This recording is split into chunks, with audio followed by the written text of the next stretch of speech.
جی ایک مخلص کی کال لیتے ہیں. السلام علیکم. وعلیکم السلام.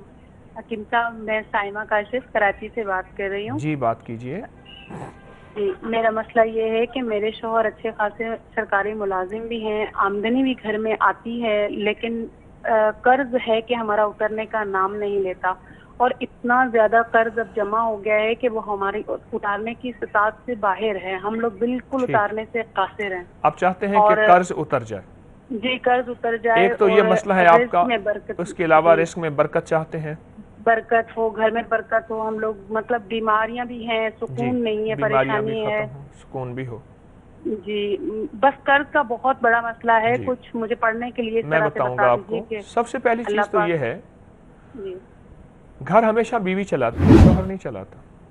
اور بقول ایک اللہ والے کے آمدنی اپنے بس میں نہیں, انکم اپنے بس میں نہیں, خرچ اپنے بس میں ہے.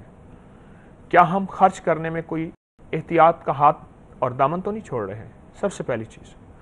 دوسری چیز یہ ہے کہ رزق کہاں سے آ رہا اور کیسے آ رہا, کیا برکت ہے اس میں یا کثرت ہے.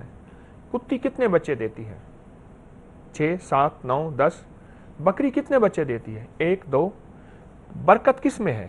کتی کے بچوں میں اگر ہوتی تو آج کتوں کے ریوڑ ہوتے, سڑکوں پہ گاڑیاں نہیں گزر سکتے, جتنے بچے دیتی ہے.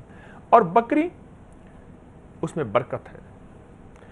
تیسری چیز میں ایک وظیفہ آپ کو عرض کروں گا, یا نافع, سارا گھر پڑھے, گھر کا ہر فرد پڑھے اور بہت زیادہ پڑھیں. اس کو تو میں نے بعض لوگوں کو روزانہ 11 ہزار پڑھوایا, 40 ہزار پڑھوایا, 1100 بھی پڑھ لیا. جتنا زیادہ پڑھ سکیں ہر حالت میں پڑھیے یا نافع.